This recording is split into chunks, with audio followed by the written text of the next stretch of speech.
IQ yawe iri hasi harabura gato ngo unasare. Tangira usenge neza utisengeshejwe, cyangwa se nimba ari amadayimoni Ezekiyeli yakwanduje nabwo bivuge. Ni umugabo mburiye njyewe uriya afite n'umugore, njye ndi umugore nahita nahukana.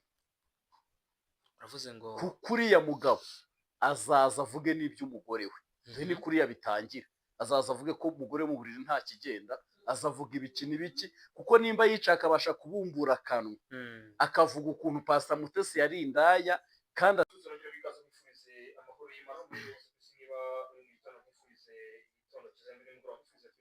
umugoroba mwiza. Ngende uri nk'ibisanzwe uyu munsi nongeye kugira isho kwa na Rivera Pasteur Justin mu nkuru n'ibiganiro byacu bya buri munsi. Justin meze biki? Bomeze neza cyane ndashima Imana. Wakire gute gasopo Ferdinand yahaye uwitwa Pastor Claude kumubwira ngo ndakwiyamye ku mugore wanjye? Buriya sari Ferdinand na Murangira ninde ukomeye? Ari Ferdinand na Murangira ninde ukomeye? Ari Ferdinand na Murangira ninde ukomeye? Ni Murangira. Ntekereza ko abo bombi bahaye gasopo Claude, ariko ntiyumvise. Hano hari comment umuvandimwe yanditse twa Ferdinand aravuga ngo nk'ubwo iyo wicariye umugore utari uwawe urwanga rukaza uba wumva wuzuye mu mutwe cyangwa nawe warahungabanye leta ntiyabimenye. Erega wasaze wasizoye wagira ngo nuwagutumye umugore wanjye mumvire ku mugore mwambura mukoromwe gasopo. ngo Ferdinand kwiyama Pastor Claude. Ntekereza ko aho bigeze Pastor Claude arabona ko none amazi atakiri yayandi, ari kubona ko uje gusubiza noneho nyir'urugo Pastor Mutesi, ariko noneho nyir'urugo yaje. Ariko ninde bahamagara ubwo? wowe ari kumuntu guhamagara ni Miriherwa n'128 wamwiyorere nta n'uwo mbanze. Ubu uyu munsi wa none rero mwebwe muri hirya mureke kuturogoya. Uyu munsi wa none kuba Ferdinand, ariko ntabwo twasuje abadukurikiye, turabaza kwasuza kanya karaza kugaragara. Kuba Ferdinand yiyamye Pastor Claude, kanizere ko Pastor Claude ari buze kubahiriza icyifuzo Ferdinand amugejejeho, kandi amuhaye gasopo. Ni nkaho yakamubwiye ngo wikwiriza umugore wanjye mu kanwa, kuko nawe ufite umugore wawe. Kubyumva neza. Ubwo rero Pastor Claude aho kugira ngo akomeze yirize Pastor Mutesi mu kanwa ngo yasaze yasizoye, naparika umuntu w'abandi noneho aho bigeza mwihorere. Kandi ikindi cya kabiri, Pastor Claude nawe nimba ari icyo abona agomba gusubiza iyi comment, ntabwo twigeze tubona yisubiza. Ushatse ngo yumvishe, banza yavuze ngo noneho Pastor Claude ntishinga Ezekiyeli, ngo Claude wari mu Rwanda. Ejo Claude ari kuvuga ngo ejo ntitaba, kuko buriya kuva yarahawe gasopo agahabwa warning na RIB, washiduka habaye ibibazo bikomeye cyane kandi ibintu bikamukomerana. Rero ntekereza ko Claude nta kintu ari busubize kuri iyi comment. Nizere ko buriya hari ibintu nawe yabonye hirya bashobora kuba ari gushotorwa na Ferdinand, cyangwa aza yongera ahubuze bahita bamuta mu ntambwe 18. Erega abantu nibareke iyi famille vraiment, kuko ni kenshi rwose bayiyamye, ni kenshi bayibwiye uti mutuveho mudushire hasi, ni kenshi bavuze ngo ibi nibi ABCD. Uri kubyumva neza? Rero bishatse kuvuga iki? Ndifuza ko iki kiganiro cyacu kiba mu mutuzo neza. Unakomeye none ugiye gufata message za Sandrine ibyo bagiye basubiza Sandrine yego. Igihari nshaka gutekereza nanone, ba Pastor Mutesi bavuze ko umuntu witwa Ezekiyeli comment zagiye zandikwa ntaho bahuriye nazo. urumva katwibaza uyu munsi wa none ese iyi Feredina yanditse ntibaze kutubwira ko ntaho bahuriye batwemereye gumye iriya Feredina kugira ngo abantu bose babashe kumenya ko noneho Feredina yatangiye guharanira ubusugire bw'urugo rwe urumva yatangiye kuvuga ngo ntago umugore wanjye ari we uri buze avuga gusa reka noneho ntera intambwe nanjye nihanganire noneho n'umugabo Claude duhangane muhe gasopo ngo Claude noneho bwa bushongore n'ubukaka bwe ngaho niyibeshya asubize iyi comment arebe ariko yanitse baramwanura reka Claude niyibeshye asubize comment ya Feredina arabiki si yamuhe gasopo ngo niyibeshya birenge nawe ragasopo uri kugenda urayemera niyibeshye ayirengeho aho ngiye nahereye noneho Feredina namukuriye ingofero yego urumva n'ubu ndayimukuriye Claude noneho niyibeshye yongere asunutse amazuru noneho avuge kuri Feredina kuri iyi comment izindi ntiyagiye azivugaho ngo niyibeshye noneho yayivugeho ariko arabiki ariko se nayivugeho koronga ngayicara mu kiganiro uvuge ngo Feredina kwa kundi nibwo ndi bukwemere vie naho ubu ngubu wabutse urumva ngo abantu ngo buriya ngo nta mupolisi wajya gufata umugabo ngo amucangire iki mu rugo oya ngo banazi gucangiye mu rugo bategetse abana bagahunga burya ngo aba ari amakosa kuko ejo ushobora gutaha ngo wazajya ukabukira abana bakavuga ngo turahamagara polisi polisi itayahamagara ngo Claude niyibeshye noneho yiyaminiye nawe baguhaye gasopo ariko ubundi ko Queen Feredina yavuze nibyo akaduhere hano abantu bumvaho Ezekiel aravuga Pastor Mutesi Claude akavuga bo nta bagore bagira ubundi bavuze abagore babo akaduhera hashiste nawe afite umugore buriya ngo kirya abandi kigize cyagira kikishariza hashize ntiwavuze umugore wavuze Mutesi ariko ngiye Mutesi twariyunze mani nanasabye n'imbabazi ntago amafaranga ngo birimo ko yinga na Claude bijya kwa gatatu bwira ahantu baraharaye bagiye oya izo nama episode regagiye ashira umva kano kantu Pastor Mutesi niba umugabo utamuzi niba umugabo utamusobanukiwe uyu mugabo akaba yaje kukubeshyira niyo mpamvu mbikoze abagabo ba Mutesi ntabwo mwababara abagabo ba Mutesi ntabwo uwo nguwo uvuga si umugabo uwo nguwo uri kuvuga ntabwo ari umugabo uwo nguwo uvuga nyine bya Mutesi atari Claude wakugaje wakeneye ntabwo wari umugabo uwo bamwita imbwa rubebe imbwa rubebe ni imbwa na Bibiliya bivuga mu migani Salomo yarabyanditse iyo ni imbwa rubebe erega nubona umugabo aza akazimura ntabwo ari umugabo abagabo muze kwandika muri comment ubundi nta mugabo uza uwo nguwo ntahatahanye na cya kiburaburyo njye mpora mvuga cyafashe amavideo ya Siya urumva yego uri kubyumva neza nka cya kiburaburyo kimwe kiba muri Amerika ikihe kiburaburyo cya kindi cyitwa Steven juste kuri gutukana mu kiganiro ibyo ni ibigoryi reka nkubwire ibigoryi bya mbere umuntu aricaye umugabo yambaye kore ya pastorale ahubwo Imana ijya ibica amajosi kiraje kirica atarongowe n'umugabo umwe babiri urumva bishatse ngo ari ahantu bahuriraga erega umuntu wese uri buze akavuga ngo Mutesi ni indaya hari ahantu burya baba barahuriraga nubona Claude avuga ngo Mutesi ngo nta mugabo atazi nuko hari ahantu bahuriraga hajemo n'ibintu ngo by'ikitano urumva rero nujya kubona ukabona umugabo nk'uriya mani hariho n'abagabo ngewe basebya abandi uriya mugabo ngewe yicaye kuri kamera nzi ko agiye kuvuga ibintu by'ibitekerezo wenda agiye gucyanka Ezekiel amubwira uti rero wa mwana we ujya uvuga uziga kuko isi ntisakaye ntawe umenya aho bwiragize ute ageze urumva ahubwo numva aratangiye ngo Mutesi yibye amafaranga uriya n'umugabo mbwa w'umuzimuzi n'umugabo mbwa uriya ntabwo yajya mu bagabo uriya nta nubwo buriya reka nkubwire nimba afite urusengero buriya bagiye no kumuca kubera iyihe mpamvu nta mugabo koko nyamugabo uhamye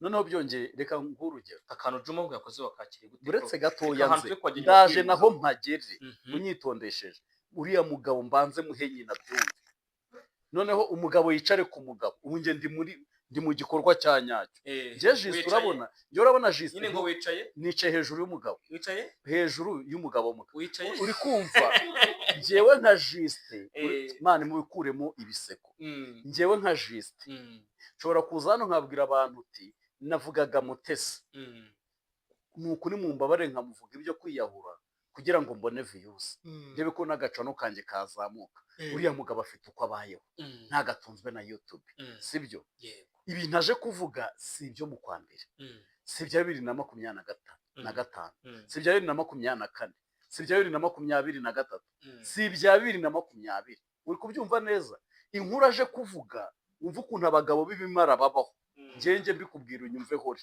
uri kumva ni gute umuntu atinyuka w'umupapa yarangiza agatinyuka akavuga amagambo nk'ari ayoboye itorero ari umushumba agisenga bo ntibarazifunga bajya imbere y'abakristo bariya ni baba pasiteri usanga bavuga iby'abarokore babo abakristo babo batuye kandi baje gukora deliverance akavuga uzi uriya mugore mureba uzi ko yanyaturiye ubusambanyi uzi ko uriya mureba yanyaturiye ko yaciye umugabo w'inyuma nyine akabivuga ko nimba abashije kuvuga ibyo Mutesi yakoze ahashize n'umukristo we ntiyamugirira ibanga rero wa mupasiteri we wavuze ririya jambo uri cipu mu mutwe nturi umuyutuba Mutesi ntiyakwambuye nta kintu yakuririye wenda ngo uba uri kumwishyuza wenda icara hano uvuge ngo Mutesi igihe iki n'iki ngiyi nyandiko urumva wandiriye miliyoni sibyo noneho ubwo Mutesi aza yisobanura avuga ngo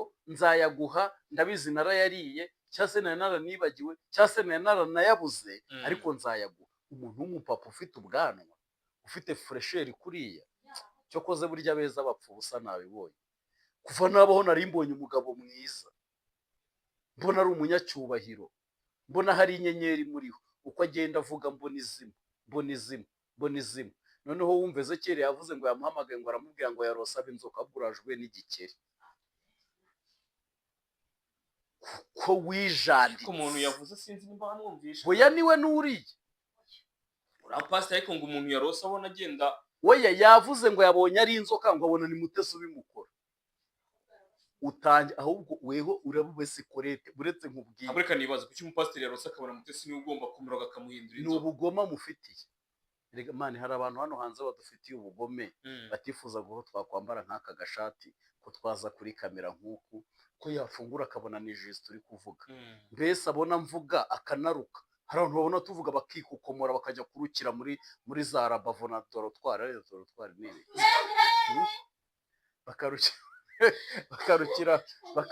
bakarukira muri za dorotwari mwana dorotwari harya ni ibiki ni bimwe abanyeshuri bariramo inki ni bya bindi abanyeshuri bariramo hoya abanyeshuri barira mu ki muri muvero muri hoya muri referigitwari ni muri referitwari si byo bajya kuruka cya kiboro bita umamamani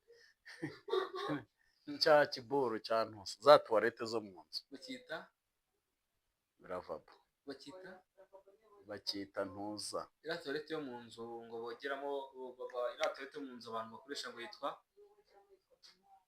yitwa tuwarete hanyuma ravabo ni iki lavabo ni iki bagaramamo bakogamo hanyuma icyo bogerezamo amasahani kikitwa kimwe bagarama bakogerezamo ni binywari binywari rero ngenge mbwira abantu ni ukuvuga ngo njyewe uyu mugabo buriya Paul narangaje yo kuvuga ushobora kubona ko ari umuntu ukeneye ko ari umudiyasipora wamwibuka amakuru namenye ngo ni uko ushobora na fone ijya kuri WhatsApp afite uri kubyumva neza bivuga ngo ubona ko ari umuntu wahuye n'ibibazo ariko ibyo bibazo yahuye nabyo atigeze ahitamo uri kubyumva neza ubwo rero ibyo bibazo yahuye nabyo atigeze abihitamo niyo mpamvu hari amagambo ashobora kuvuga y'ubwiyahuzi kandi buriya Paul yari arimo umuntu muzima urumva kuko Paul hari ibintu yaje arahanura gutya biraba uko yahitagaho akibajuba yaraje arahanura yaramabita nanjye amakuru narayumvishe. yaraje arakubita aravuga uti nibishaka azarangirira muri gereza, aravuga Bayongwe, aravuga insengero zigiye gufungwa. Ibyo byose ni ibintu twaje turabona. Ariko urabona by'ukuri inzara iri gutuma abakozi b'Imana bahemuka. Iyi ni inzara Ezekiyeli, ni inzara. Izi ni inzara mufite. Mumpa amahoro mwana. Urase ni inzara? Ni inzara ahubwo iteye n'ubwoba. Inzara niri gukoresha biri Ezekiyeli. Ntabwo turi bwumvikane. Uzi impamvu ari inzara? Ezekiyeli we naze kuri kamera ejo anyemeze, aze yahinduye nk'agashati. Urumva? Ezekiyeli weho inzara ufite ntago ari ubundi buri kugukoresha amakosa. Ni inzara. Paul ni inzara. Ariko iriya niga uriya mupasiteri we nabona ngiye gutya nimba nashonje ntago babibona. Wenda Ezekiyeli ujya ubona muri komenti ngo yahombanye amatama, ngo ntahindura ishati, ngo karumaganye muri komenti. Ariko urumva noneho njye yavuze ngo ndi umukomba nkweto wa Mutesi, ngo umukomba nkweto wa Mutesi.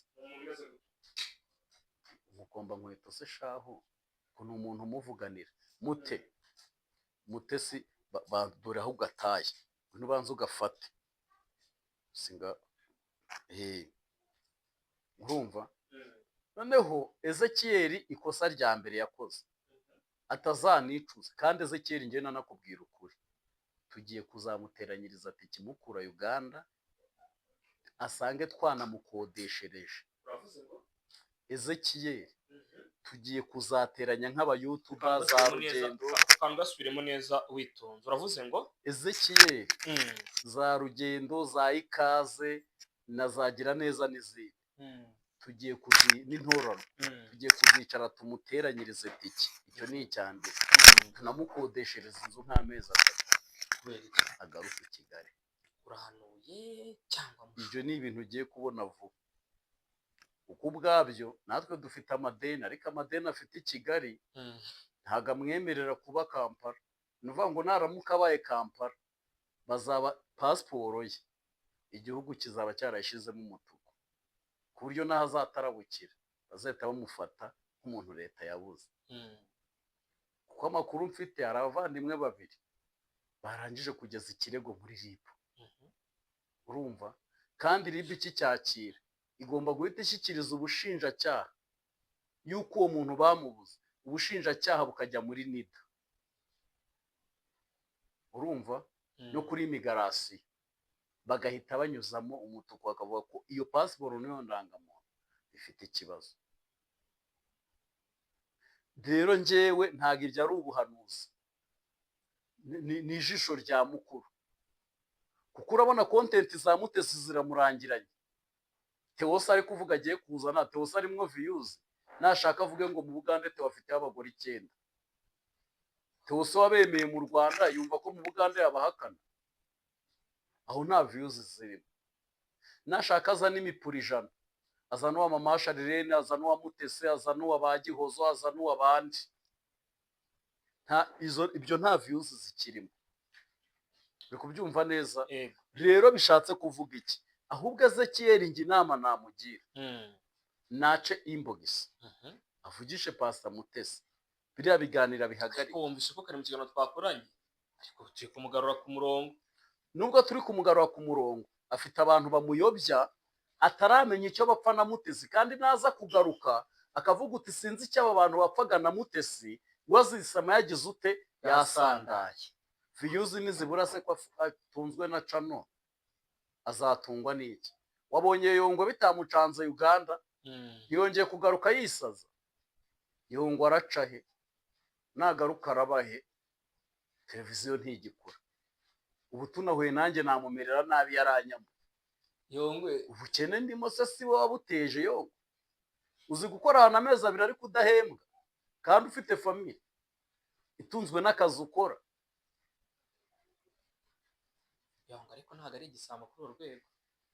Kuye ntago kunyambura yari ayafite. Oye, erega umubosi wese ashobora gutegura kampani gahomba. Mu guhomba rero hari abakozi bagenda mu imyenda.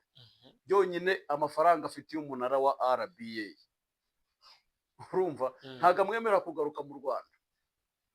Ni ukuvuga ngo rero ikindi kintu gisigaye ahubwo Ezekiyeli nazajya aza gufata utwakiranuka oya ntarayafatirayo, yayafatirayo. Amahirwe yagize nuko we yabikoze uburyo ki banki imuvunjira. Yari kubishimiye yaba ari nkatwe akoreshe ku banki mu mayero, yari kuzajya ibimuvunjira ite? Yari kujya aza akayifatira. Rimwe yari kuzaza ntasubireyo. Ariko Ezekiyeli wibuke ko igihe kizagera unkumbure, wiyongoze kuza kunsura, uzankumbura abizi urankura. Rero uvuga ngo Ezekiyeli bimwe mu bintu we akora ntabwo asigaye atekereza, kandi uyu mwana yajyaga agira ubwenge bw'Imana, ariko sinzi ahantu yagize gutya biratakarira. Gusa ndamwumva kuva kurebwa n'ibihumbi 100 n'ibihumbi 50 n'ibihumbi 10 ukagera ku rwego urebwa n'abantu 100 bose baraboneka, utunzwe na YouTube wanarwara n'umutima. Nta kintu utakora ngo izamuke. Ariko najya no kugikora niyibuke ko Pastor Mutesi afite famiye, anibuke ko hari abantu Pastor Mutesi atunze, anibuke ko ubu Mutesi arajwe inshinga no kubyuka baza Fredy nicyo yambara, no kubyuka baza Fredy niba ari ufate break fast. Fredy nawe uyu munsi twabonye afashe inshingano za Mutesi, ntabwo yazifashe. Ahubwo mbere Fredy nanamusekaga buriya kubona umugore bamwataka atavuga, ariko ubu uyu munsi wa none aho bigeze, Fredy nimba atangiye gukanga, ni ikigaragara ko no muri RIB yaterayo yagenda akajyayo, sibyo? Rero Fredy naharanira agaciro k'umugore we, atange ripoti nyine ry'abantu barimo basebya umugore we, kuko umugore we si indaya kuva murongoreye. Kabiri, nta handi hantu aramufatira. Gatatu, barajwe inshinga n'iterambere ry'urugo, abandi barajwe inshinga no kubaharabika. None se ubundi se urazana ibyaha se bya Fredy ubu Fredy nashatse kanye na Mutesi atabizi, ahubwo se mushaka dataye Sandrine. Okay, Fredy nawe se yagiye kwa Mutesi atabanaga na Sandrine mu buryo runaka bwo hanze, Ubusambanyi bivuge neza, ariko uya bwo hanze, ariko ntabwo yakoze ubusambanyi bwo mu nzu bwo kuba ari umugabo we. Fredy narabihakanye, yemeye ko baryamanye, ko basambanaga. Yego, twasambanya hashize ndihana. Ariko ntago, kandi ikindi buriya hore nimba Ezekiyeli abana mwiseka, nimba Ezekiyeli urumva amaze kutubwira ko ziriya comment atari Mutesi wazandikaga, abanza atekereze ko bamukubita igicupuri cya Rugana intwari akisanga aguye mu mutego wo gufungwa kandi ntazagira umugemurira. Kabiri, yitonde mu bintu akora, abimenye ko ari kubikorera ku muntu. Izi nama nizo nazaga nyamaze nkaha nibishaka mukangira igicucu. None ubu uyu munsi wa none nibishaka, none uyu munsi wa none nibishaka, hari ibibazo kankubaze hori. Ubu uyu munsi wa none nibishaka, abavugaga ngo terebye ubu bari kumusura wapi? Ubu hari n'uwifuza kuvuga utari kubu uwahereza hori akangira kundebera nibishaka. Bamwitaga umuhanuzi, bamaje kumva kese irimo kubangamira n'ibiki n'ibiki, batekerezaga ko icyo gihe ari kubangamira ituze rya rubanda se. Ubu se si imyaka 2 n'amezi 6, ubu se basano uzamufasha kwishyura amahazabu bamuciye? Ntibimuviriyemo se na yacu no yavugiragaho azi ko ari kuvuga ngo bamwemere anagira amaviyuzi, ntibyamuviriyemo kuba afunze na cano zigasiba. Reka nkubwire rero, ikibuno cyoshya amabyi bitari bujyane. Umugani ko ni mushyashya, urumva? N'umuheto n'umwambi ukoshya, umuheto ukoshya n'umwambi nawo bitari bugira ute, bitari bujyane. Ni ukuvuga iki rero? Ni uko uyu munsi wa none Ezekiyeli nkugiriye inama kandi unyumve nk'inshuti yawe, noneho ntabwo ndi mu bintu bya showbiz, ngiye nkugira inama ngo he gasopo kuri Pastor Mutesi. Noneho reka Feredina nanjye mwunganira ahangaha. Ezekiyeli na Paul, Ezekiyeli Paul nabumva, ariko nkingirwa mu pasiteri ije kuvuga ibintu, umuntu wambaye kora avuga amanjwe nkari. Je ntabwo nari nzi ko umuntu wambaye kora yavuga amanjwe nkari. Ezekiyeli na Paul nshobora kubumva mu buhe buryo? Aba bagabo barashonje, aba bagabo barashonje, bafite inzara, bafite inzara, bafite ubukene, bafite igisuzuguriro. Hari ukuntu bari guhiga no kuva aho bari kurwana no kuva aho bari. Hari ibintu buriya Ezekiyeli avuga nkamwanariza. Ezekiyeli nta nzara aragira, Ezekiyeli akarima afite ni nk'ako mfite njye, noneho bakananyujijemo umuhanda, ariko n'amaherezo nawe bazaryaho. Nimba rero yari 15 bazamusigira 13, kandi icyo nta cyangombwa baguha, nta kibanza cyuzuye. Rero hari ibintu ashobora kuvuga nk'ahantu Cano yari ihagaze nkabona ko ari kwiyahura. Ntekereza ko na Mutesi yanabibona akabona ko ari kwiyahura, ariko se mwene data nka Niyonzima Claude kaba ari wengeraho, afite imodoka, afite ahataha. Urumva? Uravuze ngo nka Pastor Niyonzima Claude ubu ni wengezeho.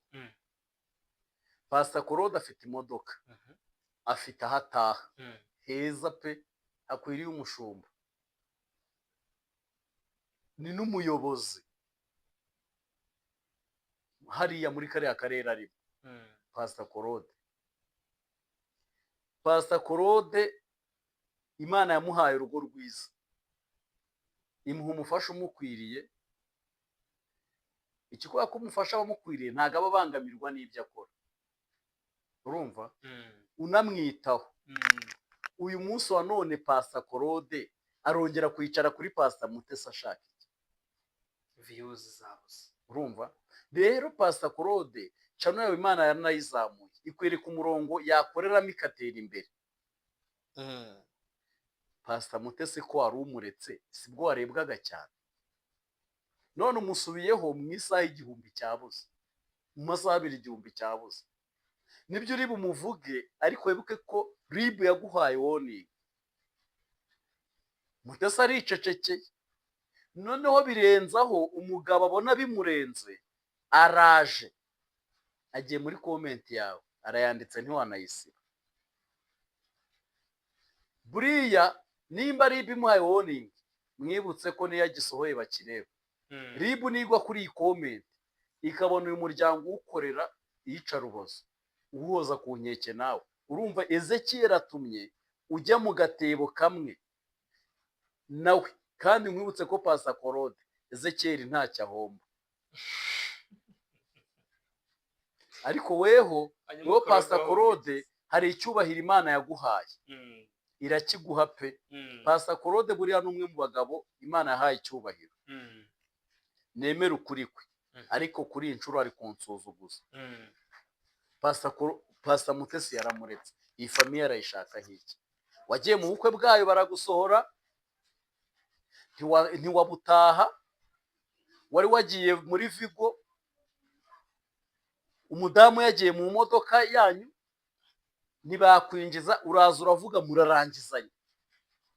Ntago none wakagombye kuba ukivuga Pastor Mutesi uvuga ngo nuko hari umugabo waje uri kuvuga ibintu bya 2018. Bishatse kuvuga iki rero? Nuko wakagombye kwitonda, wamara kwitonda Pastor Mutesi ukamwihorera cyane ko biriya tunavugisha ukuri. Biriya bintu Ezekiyeli ari kuvuga nta nkuru irimo. N'ubundi 5-9 byavuyemo. Hari inkuru Pastor Claude yakwicara akavuga, sinabonye avuga ibya Ingabire Victoire akareba,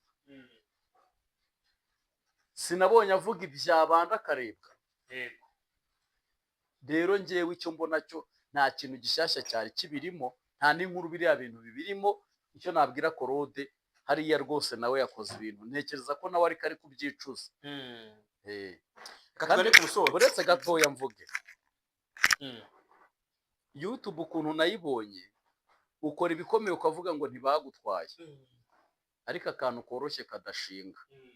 uri kubyumva? akantu koroshye kadashinga. uri kubyumva neza? akantu koroshye kadashinga akaba ariko bagutwarira. uravuga ukimatatura ukavuga pe ugatukana ukagira gute. ariko reka nkubwire nyine reba amagambo yose nka nibishaka yavuze ureba akantu kamufungishije. reba amagambo yose Jean Paul Nkundineza yavuze ureba akantu kamufungishije. reba amagambo yose afata ku mavuta yavuze ureba akantu kamufungishije. abo bantu bose ni abantu bazize umuntu. Ezekiyeli na Pastor Claude nibatitonda kuri Mutesi njye simbabeshye inkuru za Mutesi zimaze igihe n'imyaka zimaze. bantu b'Imana muzikoraho na bakamarade mbaho ubutumwa mwitonde hatazagira uw'inkuru ya Mutesi itazabera igitambo umunsi umwe tukisanga katiwe imyaka myinshi irenze iyo twamuvuze. kandi Mutesi agaramye yigaramiye atari nawe wagiye kubarega ahubwo nk'uko umuvugizi wa RIB yatangaje akavuga ngo mwebwe ubundi abana banyu bavuga ko muri bande ejo hatazasohoka mwakantu. njye niyo mpamvu nihungiye kuri Mutesi hakiri kare musabana imbabazi kandi kananamushimire mu ruhame yaranamborokoye. Pastor Mutesi yaramborokoye. Pastor Mutesi yaramborokoye. ubu umeze neza cyane. ubu umeze neza ubu nambwute amakuru meri meme kandi kuva yaramborokoye yemeye no kumbyara. Umutesi yakubiye mwahoraga munse kangwa kubyara ikize yaramborokoye yemera no kumbyara. Ndagushimira. mbahaye gasopo Claude uribeshya ukongera gukora ikiganiro kuri Pastor Mutesi ndakwiyereka mu isura nshya. Ezekiyeli uribeshya ukongera gukora ikiganiro kuri Pastor Mutesi urambona mu isura nshyashya. Paul nirangirwa mu pasiteri murabona Justoire we noneho mukora kuri Mary wanjye muvuge ku bagore banyu murabafite ko warakaye. none se bakwemera kukubyara bakagumya batunga urutoki. ubundi ngiyo ubyawe ni nawe ubitari. ubundi Fred Niturize ndaje nze mbaguhaburire wowe ntuzi n'imihanda mfite aho nca ntakwereka sha. ariko mbere na mbere najyaga mu kimere wanjye kandi wanogeraje kumuturi. ubu ngubu umuntu witwa Ezekiyeli ni n'umuntu utakagombye gufata akanwa ke ngo abumbure avuge Pastor Mutesi kuko yiboshye imitego myinshi. uyu mugabo yaravuze ngo nk'uko shitani itahura n'Imana ngo baganire niko ntazahura na Pastor Mutesi ngo nganire nawe. uyu mugabo yaravuze ngo nk'uko dayimoni itahura na marayika nako ntahura na Papa King. tubona arapfukamye Papa King amurambukaho ikiganza. urumva ibintu byose yagiye akora. uyu mugabo yaravuze ngo ninjya kwa Pastor Mutesi ngewe nk'uko ba Justin bagiyeyo muzamenye ko Mugarura Innocent yabyaye imbwa. tubona yicayeyo ubwo hari yicaye Nyakabwana. ayo ni amagambo yagiye yivugira ubwe n'akanwa ke. Ezekiyeli hariya wari wicaye kwa Pastor Mutesi baguha Bibiliya urira winopfora nk'umbonye ngo amaguru yawe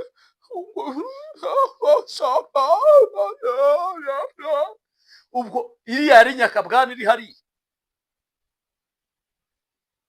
siri pupure siri wati niko bave kuri Mary wawe. mama wanjye mbahaye gasopo noneho ngewe nyibahaye neza mbahaye gasopo mureba ahandi musarira. nimubona hari ibintu yakoze nyuma y'ubukwe muzamunzane nzabafasha kumushyiraho ikinyafu. kandi ari mama wawe. yego mwana kwite nyina. girya hani inyoni n'abakazana basigaye bano babanyirabukwe.